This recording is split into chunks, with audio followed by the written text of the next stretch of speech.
Happy St. Patty's Day. Ow! I'm wearing green. And I'm Rodrigo Gonzalez. And I'm Emmy Avila. And this is the intro.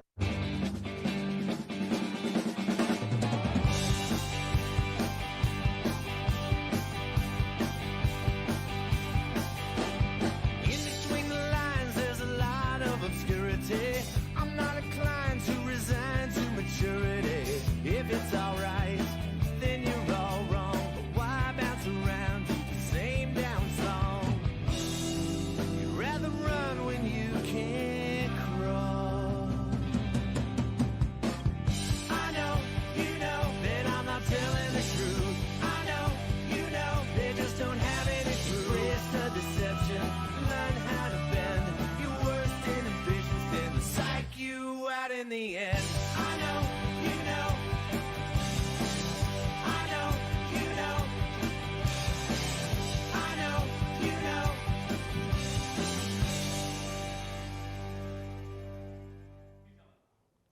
Skills USA is a competition focused on preparing students in a variety of professions for leadership in the world of work. Thursday, February 9th, the audio-visual teams competed at the District 7 competition. 6 teams placed and qualified for state competitions. Luke Wakefield and Leela Harrell took first in TV production, where they produced a 1-minute commercial. Natalie Micklethwaite and Meadow Miller took second. Kyler Meany and Dalton Kennedy took first in audio-radio production. Our video news production team took first in their competition. TWHS also finished third in digital cinema production and fourth in TV production. The upcoming competition will be March 3rd through the 6th. Wish luck to our competitors as they travel to Corpus Christi to compete. Costumes, concerts, confetti, and more. Thursday, February 29th, Student Council hosted their annual Mr. Woodlands contest in the auditorium with 9 boys from the senior class. This show was not only entertaining, but was also for a good cause. The $2,000 raised in proceeds were given to the American Heart Association. During the competition, each contestant had to perform their own special talent, ranging from stand-up comedy to musical performances. Not only did individuals showcase their own talent, but also participated in a group dance number and dressed in coordinating costumes with a partner, such as Cowboy Barbie and Ken. Between each talent, the TWHS improv troupe performed. But most importantly, the winner of this year's Mr. Woodlands was Roman Kavapel, who performed an incredible drumline show with the help of his friends. If you didn't get to see it this year, you don't want to miss it next year.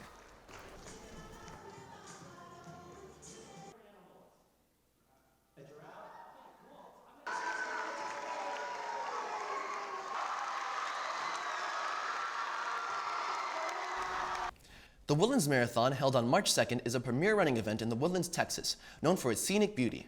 With a variety of race options including a full marathon, half marathon, 5K, and a marathon relay, the event caters to all runners. The flat and fast course winds through parks, lakes, and wooded areas, offering picturesque views. And spectators cheer along the route, adding live music adds to the vibrant culture. The Woodlands Marathon is not just a race, but also a celebration of running and community, welcoming both seasoned runners and first-timers alike. Something cool is developing in the clubs. Let's take a look at Film Photography Club.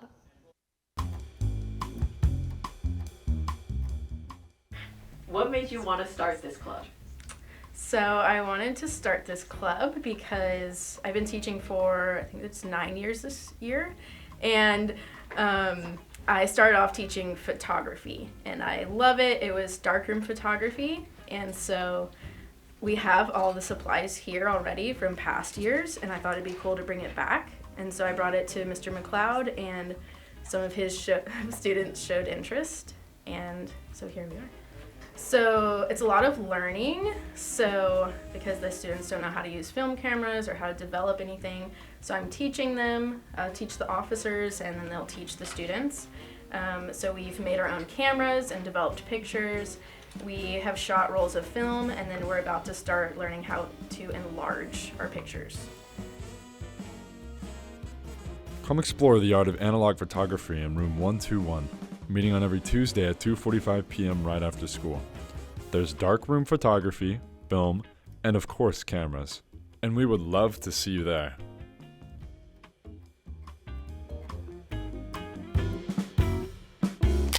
Come to Photo Film Club! 2024 is a leap year, Highlanders. Birthdays for all of those born on the 29th and just another day in February for everyone else. But do you know why we have an extra day in February? Well, in the year 45 BC, Roman Emperor Julius Caesar introduced the solar calendar based on developed in Egypt. Every 4 years, February received an extra day to keep the calendar in line with Earth's journey with the sun. Ironically, this once scientific decision led to public superstition. All those happy couples planning to marry on the 29th were discouraged from doing so because they would divorce and never find true love. Now let's go to my brother, who still doesn't know I exist, in HLTV Highlander Hits, asking people random questions. I'm Rodrigo Gonzalez, welcome to HLTV, and this is Highlander Hits.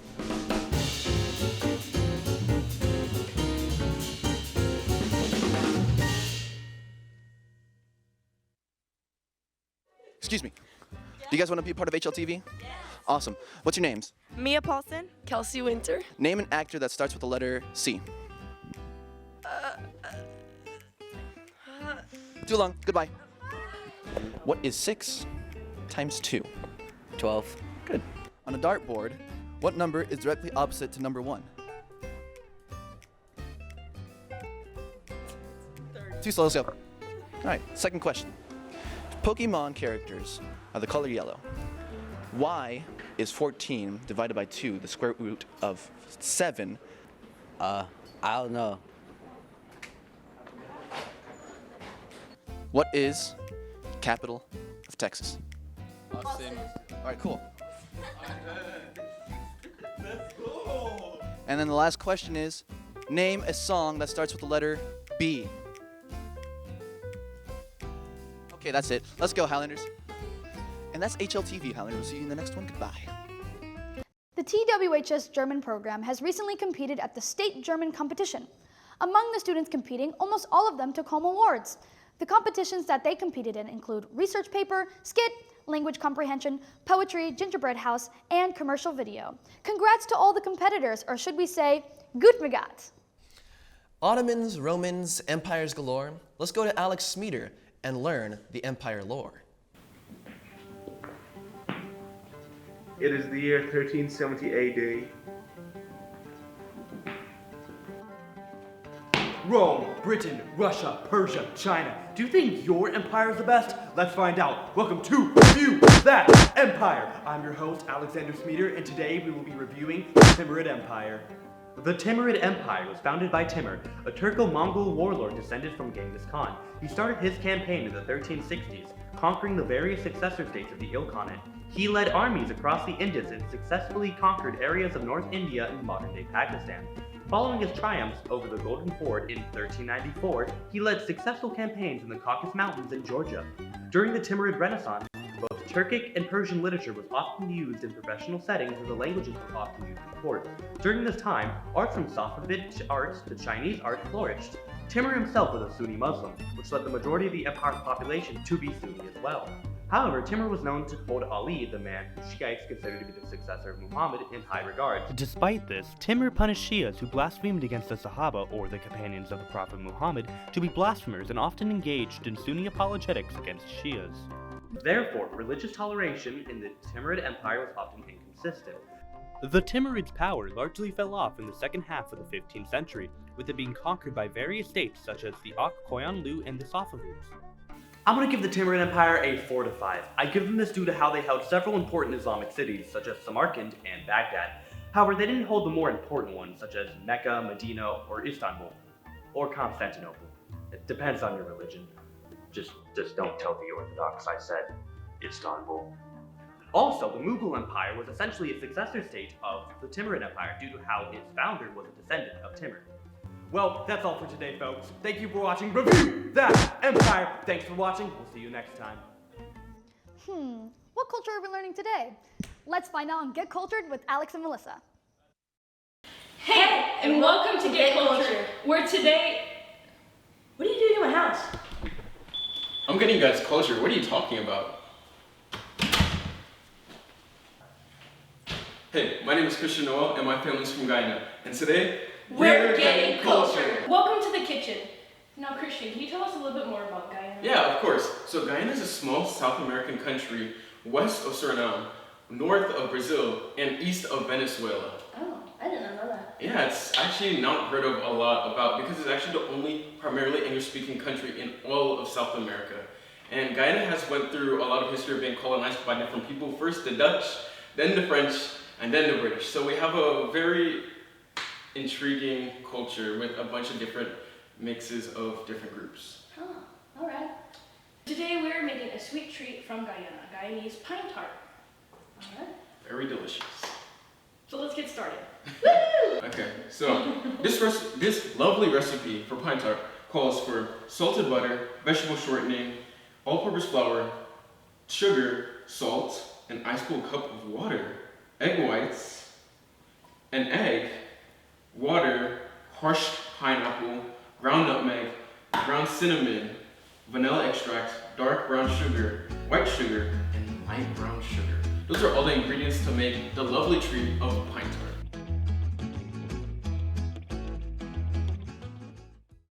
Now to Gabby Greco. After the question of the day. Welcome, Highlanders, to Question of the Day. Today's question is, how many fireworks did the largest ever display contain? Think on that, Highlanders. The answer will be revealed right after this. Back to the anchors. Good morning, Highlanders. I'm Gabby Greco, and this is HLTV Sports. We got some great updates, so let's dive right in with our state champion swim team. Congratulations to the swim team for making a splash at this year's state meet at UT Austin. The girls team continues their legacy, winning state for the second year in a row, and the boys team coming in a close third.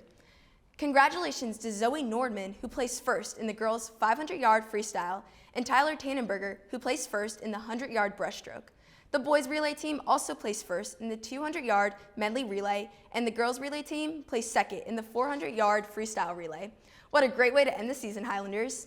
Congratulations to the Woodlands High School boys and girls basketball teams on having such a slam dunk of a season. Both teams made state playoff appearances and accumulated over 20 wins on each of their seasons. Sadly, on February 20th, the boys lost to Westfield 64-45 in round 1 of the state playoffs. However, the Highlanders finished their season with their 19th consecutive playoff appearance. Our girls team also had a great year, going 21-14 overall. Sadly, on February 13th, the Lady Highlanders lost 63-54 against Nimitz in round 1 of the state playoffs. Congratulations to both teams on such a successful season. The Woodlands soccer teams have kicked into gear. March 1st, the Lady Highlanders played against Cleveland High School. JV Green Team brought home the win, winning 8-0, and Varsity winning 9-0. Their next game is March 8th here at the Woodlands High School against Caney Creek. But don't forget about the boys soccer team. One of their most recent games was at Cleveland, JV tying 1-1 and Varsity winning 5-0. Their next game is March 8th at Caney Creek. Make sure to come out and support our soccer teams. And now, let's toss it to Color Guard, who's been killing it in their competition so far. The Woodlands High School Color Guard has been hard at work preparing their Winter Guard competition season. Starting right after marching band, the girls immediately start practicing and preparing for their upcoming competitions. They compete over the weekend on Saturdays and sometimes Sundays at different high schools all over the district. The last one they went to, all guards went to different competitions. AGAR and JV went to TCGC Angelson and both got first place with a score around 85.5. And World went to Austin and got first place with a score of 85.3. There's an upcoming CISD showcase on March 19th at Conroe High School, where all of the color guards in the CISD school district perform for their family and friends. Make sure to show up and support! Now, let's take a swing into softball and baseball. Softball season has started, with baseball season right behind them. The Woodlands High School varsity softball team is starting off districts going 1-3, with their past games being a great win against New Caney and a tough loss against Conroe and Grand Oaks. Their next game in districts is coming up on March 8th at Cleveland High School, with many more games to come. The Woodlands High School baseball team is starting their first district game on March 12th at Oak Ridge High School. So show up and support your teams. Hit it out of the park, Highlanders. Well, that's all for today. I'm Gabby Greco, and thanks for tuning in to HLTV Sports. We'll have the answer to the question of the day next. Welcome back, Highlanders. The answer is 810,904 fireworks. According to the Guinness World Records, the biggest ever fireworks display was achieved by Iglesia ni Cristo, Church of Christ, in the Philippines. The display lasted for 1 hour, 1 minute, and 32.35 seconds, pouring rain the whole way through. Well, that's one way not to let rain dim your sparkle. Have a great day, Highlanders, and keep blazing on.